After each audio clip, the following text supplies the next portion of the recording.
Subscribe for more content. Hello student, how are you all? I hope you all are doing well. So आज हम पढ़ने जा रहे हैं प्रॉपर्टीज ऑफ डिटर्मिनेंट। तो बिना देर के हुए आज का लेक्चर स्टार्ट करते हैं। ओके, फर्स्ट हमारा प्रॉपर्टी है the value of determinant remains unchanged if its row and column are interchange. अब आप इसको देख करके आपको याद आ रहा होगा कौन सी प्रॉपर्टी? ट्रांसपोज। हम ट्रांसपोज में क्या करते थे, जितने रो होते थे उसको कॉलम में कन्वर्ट कर देते थे, या जितने कॉलम होते थे उसको हम रो में कन्वर्ट कर देते थे। तो यही बोला जा रहा है। अब उसका हम डिटरमिनेंट ट्रांसपोज करने के बाद डिटरमिनेंट फाइंड करते हैं, तो जो पहले हमने डिटरमिनेंट फाइंड किया होगा उसी के सेम आता है। मीन्स यहाँ पे क्या बोला जा रहा है कि अगर हमारे पास रो है A1 A2, ओके, और सेकेंड जो रो है वो क्या है B1 B2, ठीक है, ये डिटरमिनेंट फर्स्ट हो गया। अब हमने क्या कर दिया, इंटरचेंज कर दिया, इसको डेल वन से रिप्रेजेंट कर देते हैं। डेल क्या है यहाँ पे? डिटरमिनेंट का रिप्रेजेंटेशन है। तो अब हमने कर दिया क्या, ये जो रो को चेंज कर दिया कॉलम में, ठीक है, यहाँ से इस रो को हम चेंज कर रहे हैं। चलो फर्स्ट रो को हम चेंज कर रहे हैं कॉलम में, तो ये हो गया A1 A2, ओके, ये हो गया B1 B2। अब अगर हम इसका डिटरमिनेंट फाइंड करते हैं, इसका डिटरमिनेंट फाइंड किया किसका, डेल वन का, तो ये सेम आता है जो हमने डेल का निकाला है, ठीक है। तो ये दोनों डिटरमिनेंट क्या आएगा, इसका सेम आएगा। चलो एग्जांपल लेते हैं तो आपको और क्लियर होगा। हमने ले लिया एग्जांपल यहाँ पर 1 2 3 4, ओके, ये हमारे पास एक डिटरमिनेंट हो गया। चलो इसको मैंने ये डिटरमिनेंट फॉर्म में इसको लिखो, ठीक है, यहाँ पर भी मैट्रिक्स हो गया, डिटरमिनेंट फॉर्म में इसको हम रिप्रेजेंट करते हैं, ओके। अब हम क्या करते हैं, इसका ट्रांसपोज फाइंड करते हैं। इसका ट्रांसपोज लिया तो क्या करेंगे, रो को कॉलम में चेंज कर देंगे, 1 2 3 4, ठीक है। अब इसका डिटरमिनेंट पहले फाइंड कर लो, क्या आता है, डिटरमिनेंट फाइंड करोगे तो क्या आएगा, मल्टीप्लाई, क्रॉस मल्टीप्लाई ही करना है। 4 माइनस 6 क्या आ गया, -2, ओके। अब इसका फाइंड कर लेते हैं, इधर क्या आएगा, 4 माइनस 6, यहाँ भी क्या आ रहा है, -2 ही आ रहा है। इधर भी -2, इधर भी -2, देखिए हमने चेंज किया है ना, इस रो को कॉलम में चेंज कर दिया, ओके, और यहाँ पर भी इस रो को कॉलम में चेंज कर दिया, लेकिन अभी भी आंसर क्या आ रहा है, वो सेम आ रहा है। तो जो ट्रांसपोज करेंगे उसका डिटरमिनेंट फाइंड करेंगे, तो जो पहले हमारा जो डिटरमिनेंट होगा उसके इक्वल ही आएगा, ओके, कोई फर्क नहीं पड़ेगा, कोई भी चेंज नहीं होगा। चलो फर्स्ट प्रॉपर्टी डन है। सेकंड देखते हैं, if two rows and column of a determinant are interchange then sign of determinant changes. ये बोला जा रहा है कि अगर कोई दो रो या दो कॉलम को हम इंटरचेंज कर रहे हैं तो यहाँ पर साइन चेंज हो जाती है, मतलब नेगेटिव साइन आ जाएगा वहाँ पे, ठीक है। For example A1 A2 A3, B1 B2 B3, C1 C2 C3, ये हो गया हमारे पास एक डिटरमिनेंट, ओके। अब हम क्या कर रहे हैं, इसको हम चेंज करेंगे। चलो मान लेते हैं ये क्या हमारे पास R1 है और ये R3, इसको हमको इंटरचेंज करना है, ठीक है, इंटरचेंज कर दिया तो क्या मिल रहा है यहाँ पे, C1 C2 C3, और फिर ये सेकेंड रो को तो हमने चेंज नहीं किया, B1 B2 B3, अब ये हो गया A1 A2 A3, तो यहाँ पर क्या लग जाएगा, नेगेटिव साइन लग जाएगा, ऐसा होगा, ठीक है। अब जैसे कोई एग्जांपल यहाँ पे ले लेते हैं।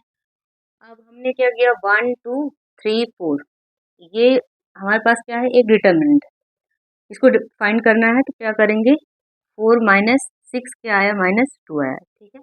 तो एग्जाम्पल भाई हमने सेम ही लिया है, यहाँ पर क्या कर रहे थे, रो बाय कॉलम कर रहे थे, यहाँ पर क्या चेंज करें, R1 R2 दो ही रो है तो दोनों को आपस में इंटरचेंज कर रहे हैं, ठीक है।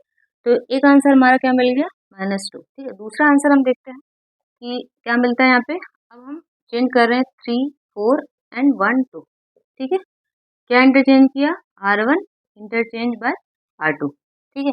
अब इसको सॉल्व करते हैं तो क्या आता है, क्रॉस मल्टीप्लाई करेंगे, 6 माइनस 4, तो आंसर क्या आया, 2 आया। तो यहाँ पर -2 आ रहा है, यहाँ पर आंसर क्या आ रहा है, 2 आ रहा है। तो देखो साइन चेंज हो गई, हमने रो को चेंज किया, रो को इंटरचेंज किया तो साइन यहाँ पे चेंज हो, वही बोला जा रहा है किसी दो रो या कॉलम को आप इंटरचेंज करोगे तो साइन वहाँ पर चेंज हो जाएगी। जैसे आप इसी कॉलम को इसके साथ इंटरचेंज करोगे फिर भी वहाँ पे साइन चेंज हो जाएगा, ओके। अब यहाँ पे क्या था, जितने रो थे सभी उसको क्या कर रहे थे, उस तभी कॉलम में चेंज कर रहे थे, जितने कॉलम थे उसको रो में चेंज कर रहे थे। यहाँ ऐसा नहीं है, यहाँ क्या कर रहे हैं, रो को रो के साथ चेंज कर रहे हैं या कॉलम को कॉलम के साथ चेंज कर रहे हैं। ओके, अब थर्ड की बात करते हैं।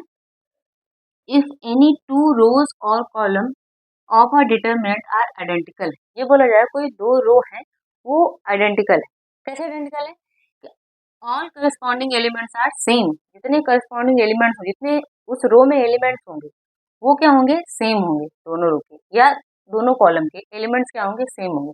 Then the value of determinant is zero, तब ऐसा होगा तो डिटरमिनेंट की जब वैल्यू फाइंड करेंगे तो क्या आएगा, जीरो आएगा। यहाँ पे ये बोला जा रहा है कि A1 A2 A3 B1 B2 B3, again यहाँ पे क्या हो गया, A1 A2 A3, अब इसकी वैल्यू क्या आएगी, जीरो आएगी, क्योंकि R1 के जितने एलिमेंट हैं और R3 के जितने एलिमेंट हैं वो क्या है, सेम। इसकी वैल्यू क्या आ रही है, जीरो आ रही है। एग्जाम्पल के लिए फिर वही ले लेते हैं, एग्जाम्पल 1 2 1 2 ऐसे सेम ले लो, या फिर और आप 3x3 की मैट्रिक्स करना है तो वो भी आप चेक कर सकते हो। ठीक है, इसमें करेंगे, देखो 2 - 2 क्या है, वैल्यू जीरो है। हमने यहाँ पे मैट्रिक्स कौन सी ली है, 2x2 की ली है। ठीक है, इसका डिटरमिनेंट फाइंड कर रहे हैं, वैल्यू जीरो है।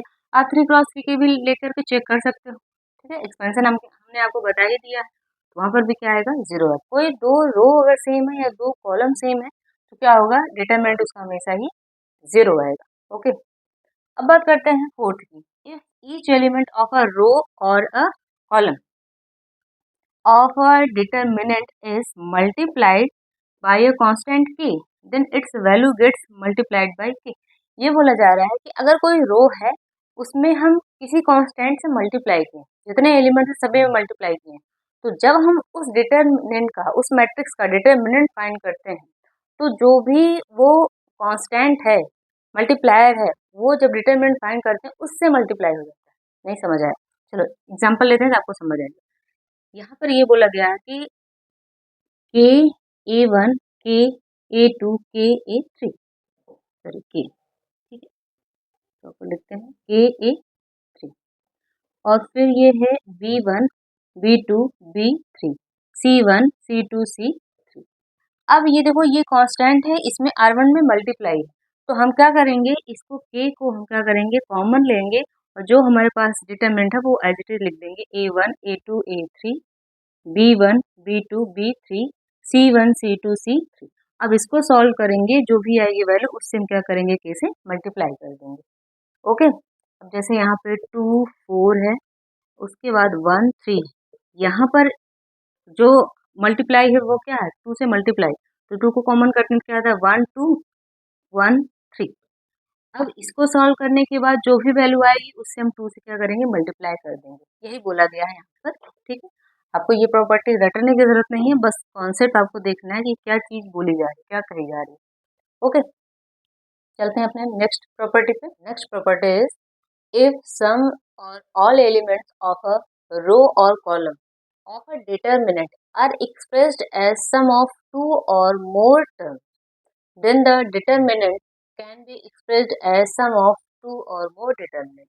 क्या बोला गया कि अगर कोई भी हमारे पास रो है या कॉलम है, उसके साथ जितने एलिमेंट हैं सभी में क्या करें, कोई अगर कांस्टेंट या एलिमेंट हम ऐड कर दें तो डिटरमिनेंट को भी हम एज अ सम रिप्रेजेंट करेंगे। चलिए समझते हैं पहले, अभी आपको नहीं समझ आया होगा क्या बोला जा रहा है। ये हमारे पास डिटरमिनेंट हो गया A1 A2 A3 B1 B2 B3 C1 C2 C3। ये बोला गया कोई भी रो हो या कॉलम हो, अगर हम उसके साथ कोई चीज और ऐड करें, जैसे यहाँ पर हमने ऐड कर दिया λ1, ये हो गया λ2 और ये हो गया λ3, या चाहे एक ही रो के सभी एलिमेंट के साथ एडिशन हो, या जितने रो हैं सबके साथ एडिशन हो, या जितने कॉलम है सबके साथ एडिशन हो, या कोई एक कॉलम के सभी एलिमेंट्स के साथ एडिशन हो, तो उसको रिप्रेजेंट कैसे करते हैं, वो हम अलग अलग क्या लिखते हैं यहाँ पर, डिटरमिनेंट फाइंड करेंगे। ठीक है, अलग अलग डिटरमिनेंट फॉर्म में हम लिखेंगे। तो ये हमारे पास हो गया, इधर लिखेंगे A1 A2 A3 और B1 B2 B3 C1 C2 C3। अब यहाँ से जो एडिशन है उसको हम यहाँ पे लिख लेंगे λ1 λ2 λ3। 3 और फिर एज इट इज जो है ये हो गया B1 B2 B3 C1 C2 C3। I hope अब आपको क्लियर हुआ होगा। ओके, अब यही चीज यहाँ पर भी एडिशन होते हैं तो उसको भी हम अलग यहाँ पे लिखते हैं। तो अलग अलग डिटरमिनेंट निकाल के फिर हम ऐड करेंगे, ऐसा बोला। ओके, चलो 6 प्रॉपर्टीज पे आते हैं हम। क्या बोला गया? If two each element of any row और column of a determinant, the equimultiplied of corresponding elements of other row or column are added, then the value of determinant remains the same. That is, the value of determinant remains same if we apply the operation. अब आपको यहाँ पे कुछ नहीं समझ आया होगा।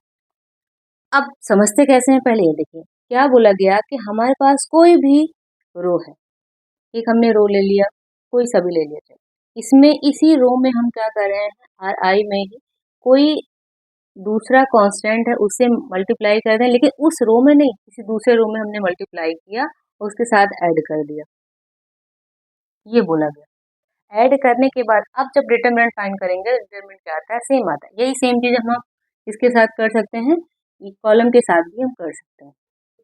अभी भी आपको कुछ भी नहीं समझ आया है ना? अब हम एक एग्जाम्पल लेते हैं तो आपको और समझ आता है। ये क्या है एग्जाम्पल में कि हमने क्या किया है, अब हमारे पास कोई डिटरमिनेंट है A1 A2 A3।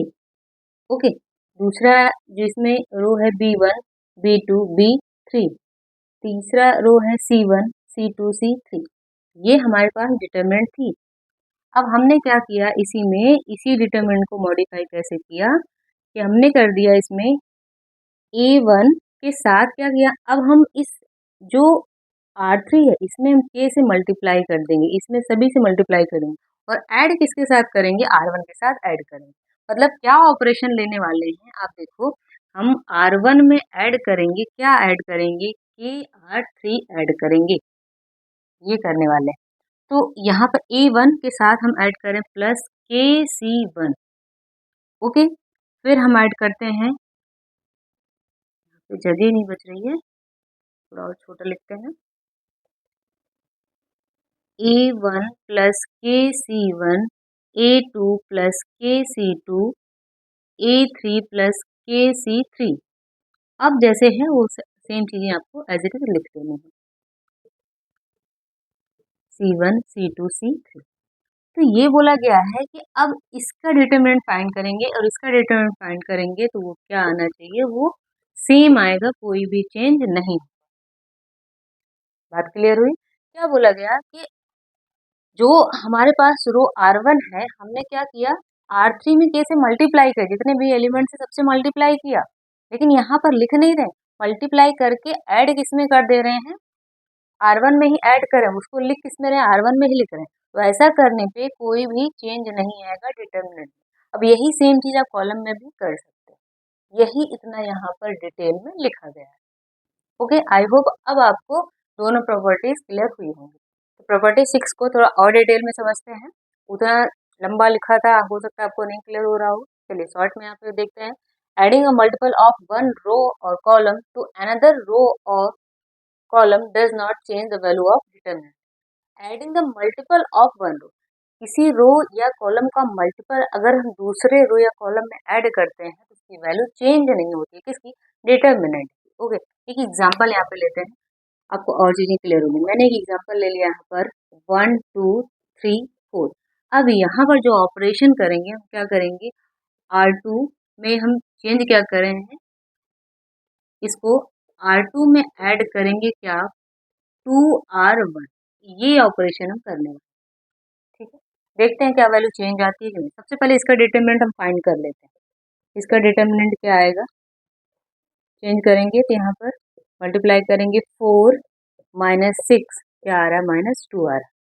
अब ऑपरेशन ये अप्लाई करते हैं तो क्या मिलता है, यहाँ पर 1 में कोई चेंज नहीं, 1 2 लिख दिया, ठीक है, 3 4। अब 3 में देखिए R2 में क्या कर रहे हैं, 2R1, मतलब हमारे पास 1 है, इसमें हम 2 से मल्टीप्लाई कर रहे हैं और ऐड कर रहे हैं।